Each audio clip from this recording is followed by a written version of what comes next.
ఇంకా దంపతుల మధ్య కుటుంబంలో కేతు 4వ స్థానంలో ఉంటారు కాబట్టి అపార్థాలు, ఒకరి పట్ల ఒకరి ఈర్ష స్వభావం, ఈగో అని ఉంటుంది. భర్త దగ్గర, భర్త భార్య దగ్గర కాస్త సమరసం పాటించండి, ఎక్కువ చేయకండి. మార్చి మధ్యలో చిన్న చిన్న గొడవలు కూడా వచ్చే అవకాశం ఉంటాయి.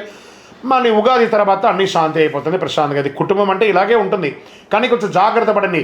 ఇలాంటి నెగిటివ్స్ వచ్చినప్పుడు ఎలా కేర్ తీసుకోవాలో మీకు మీరే ఆలోచించుకోండి. ఇంకా ప్రేమికుల మధ్య పాత ప్రేమ తిరిగి రావచ్చు, ఒక రహస్య విషయం బయటపడే అవకాశం ఉంటుంది, జాగ్రత్త. కుటుంబంలో తల్లి యొక్క ఆరోగ్యం జాగ్రత్త. ఇంట్లో శుభకార్య యోగం, గృహప్రవేశం, ఉపనయనం, వివాహం, ఇలాంటి చాలా అద్భుతమైనటువంటి భూమి పూజ ఇలాంటివి వచ్చే అవకాశాలు ఉంటాయి. కాబట్టి సీమంతాలు ఇవన్నీ కూడా జరిగే అవకాశాలు ఉన్నాయి. ఇంకా సోదర సోదరీమణుల మధ్య ఆర్థిక సహాయం చేస్తారు, భాగస్వామి దగ్గర ఉంటుంది. ఎప్పటి నుంచో మీకు తల్లిదండ్రులు ఇచ్చినటువంటి ఆస్తిపాస్తులు, అన్నదమ్ములు, అక్కచెల్లో గొడవలు ఉంటే అవన్నీ కూడా తొలగిపోతాయి. వ్యవసాయదారులకి విత్తనాలు జాగ్రత్తగా ఎంపిక చేసుకోండి. నాసి రకం విత్తనాలతో మీరు ఇబ్బంది పడే అవకాశాలు ఉన్నాయి. నీటి సమస్య తాత్కాలికమే, అద్భుతంగా ఉంటుంది. పశువులకి వైద్యం అవసరం ఉంటుంది, చూసుకోండి.